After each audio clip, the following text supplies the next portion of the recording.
नमस्कार, बहुत स्वागत है आप सभी का। आप देख रहे हैं आज की खबर और मैं हूं आपके साथ प्रगति ठाकुर। स्क्रीन पर दिख रहे सोशल मीडिया हैंडल के जरिए आप मेरे साथ वहां पर भी जुड़ सकते हैं और खबरों से रूबरू हो सकते हैं।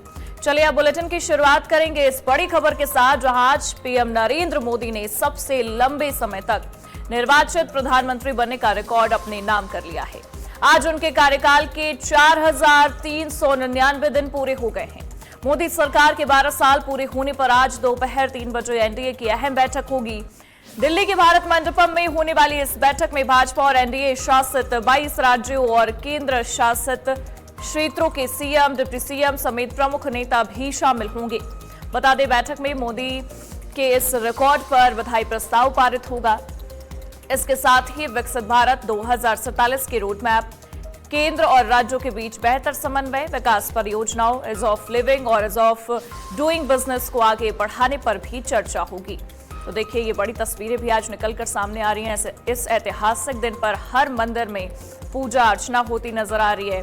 सब प्रधानमंत्री नरेंद्र मोदी को बधाइयां दे रहे हैं और शुभकामनाएं देते भी नजर आ रहे हैं, क्योंकि आज एक ऐतिहासिक दिन रहा। नए भारत की पहचान, पीएम नरेंद्र मोदी का एक नया अभियान, इस नाम से गूंज जो है वो हर तरफ गूंजती नजर आ रही है। सभी पीएम नरेंद्र मोदी को बधाई दे रहे हैं। ये ट्वीट भी निकलकर सामने आया है। सीएम योगी आदित्यनाथ ने भी बधाई दी है उन्हें, क्योंकि आज पीएम नरेंद्र मोदी ने वो रिकॉर्ड तोड़ दिया जो कि पूर्व प्रधानमंत्री पंडित जवाहरलाल नेहरू ने बनाया था। 4,399 दिन पूरे हुए हैं और नया इतिहास पीएम ने रचा है। और दिल्ली से हमारे साथ जुड़े हुए हमारे एडिटर इन स्पेशल अफेयर्स प्रशांत शर्मा, उनका रुख करेंगे। प्रशांत जी, कैसे देख रहे हैं आप, क्योंकि आज हर तरफ पीएम नरेंद्र मोदी को बधाइयां दी जा रही है, हर तरफ उनको शुभकामनाएं दी जा रही हैं, क्योंकि 12 साल पूरे हो गए हैं और एक नया रिकॉर्ड और कई नई योजनाएं, कई विकास के जो महत्वपूर्ण चीज थे वो देश में देखने को मिला। जी प्रगति जी, बिल्कुल एक नया इतिहास रचा गया है। भारत को सबसे लंबा सर्विंग प्राइम मिनिस्टर, लोकतांत्रिक रूप से हम सबसे बड़ी कंट्री कहे जाते हैं विश्व में, और उसमें सबसे लंबा कार्यकाल अगर किसी प्रधानमंत्री का हो तो ये अपने आप में एक बहुत बड़ा रिकॉर्ड है। और जिसको लेके आज दिल्ली में एक बैठक हो रही है एनडीए की, भारत मंडपम में 3 बजे बैठक होगी। तो लगभग 35 जो घटक दल हैं एनडीए के, वो सभी उसमें शामिल होंगे। सभी 22 राज्यों से ज्यादा जो एनडीए के राज्य हैं उनके मुख्यमंत्री, उप मुख्यमंत्री दिल्ली पहुंच चुके हैं, वो उसमें शामिल होंगे। सभी एनडीए घटक दल के अध्यक्ष उसमें शामिल होने वाले हैं बैठक में।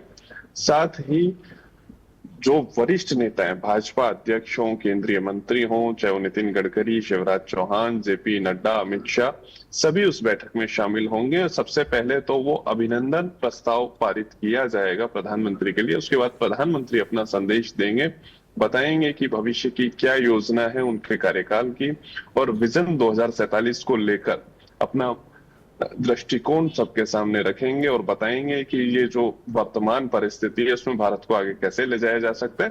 पर आज निश्चित रूप से आप देखिए, देश के ही राजनेता नहीं, सभी प्रदेशों के सीएम तो बधाई दे रहे हैं।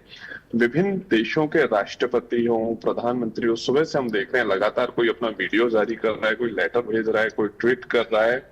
हॉलीवुड की एक्ट्रेस जो उन्होंने 3 बार अमेरिका के राष्ट्रपति के शपथ ग्रहण के बाद उनके कार्यक्रम में परफॉर्म किया, उन्होंने भी प्रधानमंत्री के लिए वीडियो बना के ट्वीट की है। तो लगातार पूरे विश्व से प्रधानमंत्री मोदी को शुभकामनाएं मिल रही हैं।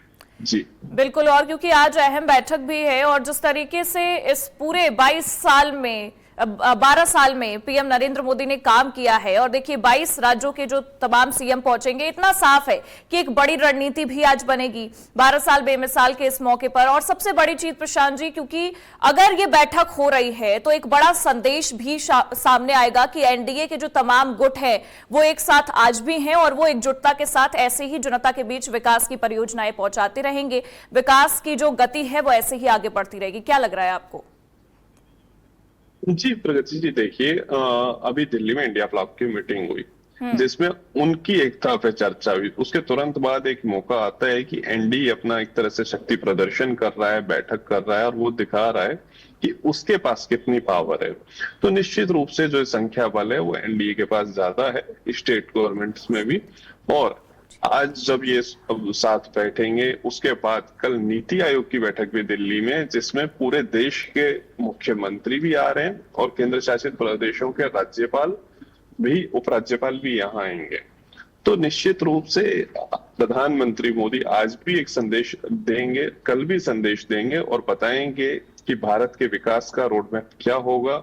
क्योंकि वर्तमान हालात आप देखें, अगर वैश्विक हालात को हम देखते हैं तो ये हालात ठीक नहीं है, युद्ध के हालात हैं, बिल्कुल। ऊर्जा का संकट हो रहा है। तो निश्चित रूप से ऐसे में एक संदेश देना कि भारत कैसे अपनी जगह बनाते हुए आगे बढ़े और 2047 में विकसित भारत का लक्ष्य प्राप्त करे, उसके रोड मैप की चर्चा होगी।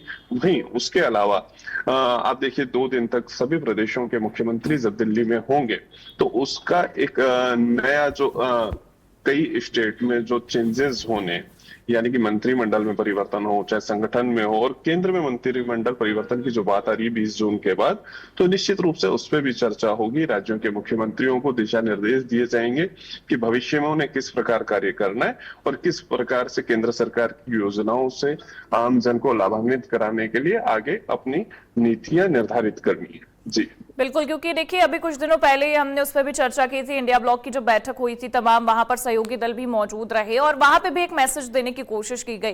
लेकिन क्योंकि आज एक महत्वपूर्ण दिन है, पहली बात तो पीएम नरेंद्र मोदी ने इतिहास रच दिया है, एक रिकॉर्ड तोड़ दिया है पंडित जवाहरलाल नेहरू का, और सबसे ज्यादा कार्यरत होने वाले प्रधानमंत्री भी बन गए, तो वो भी एक बड़ा मैसेज जाएगा। लेकिन आप किस तरीके से देखते हैं उनके इस कार्यकाल को? और क्योंकि बहुत सारी योजनाओं को उन्होंने जनता तक पहुंचाया है, कई ऐसे कानून बने, कई ऐसे नियम लागू हुए जो जनता के लिए लाभान्वित साबित हुए। प्रगति जी, देखिए प्रधानमंत्री मोदी जी का अगर कार्यकाल की बात मैं निजी रूप से करूं तो निश्चित रूप से कई महीनों में सबसे अलग है। देखिए सबसे लंबा कार्यकाल होना तो अपने आप में एक वर्ल्ड रिकॉर्ड था। उसके अलावा अगर आप वैश्विक स्तर पे देखें तो जितने ज्यादा उन्हें वैश्विक सम्मान मिले, इतने किसी भी वर्ल्ड लीडर को अभी तक नहीं मिले। तो जितने देशों ने उन्होंने सर्वोच्च नागरिक पुरस्कार से सम्मानित किया, तो भारत के लिए वो भी गर्व का विषय है। वहीं चाहे अयोध्या में राम मंदिर का निर्माण हो, कश्मीर से धारा 370, तो कई ऐसे फैसले आए जो अकल्पनीय थे, जिनकी उम्मीद नहीं थी ना किसी अन्य दल को। और हमेशा से प्रधानमंत्री मोदी जी ने चौंकाने वाले फैसले किए। आप कभी भी देखिए, कभी देश को संबोधित करने आ जाते हैं, कभी चाहे नोटबंदी हो, तो जीएसटी रिफॉर्म हो, तो कहीं ना कहीं अगर आप उनका कार्यकाल देखें तो लंबा कार्यकाल तो है ही, लेकिन वो एक चौंकाने वाले फैसलों के लिए भी जाना जाता है। और कई ऐसे फैसले लिए गए जिसका देश की आम जनता पे वो फर्क पड़ा जो सदियों तक याद रखा जाएगा, क्योंकि उन्होंने अपने आप में एक इतिहास रच दिया है। बिल्कुल बिल्कुल, और क्योंकि आज महत्वपूर्ण दिन है, अब बैठक होगी तो पता चलेगा क्या कुछ निकलकर सामने आता है। बहुत बहुत शुक्रिया आपका हमारे साथ जुड़ने के लिए।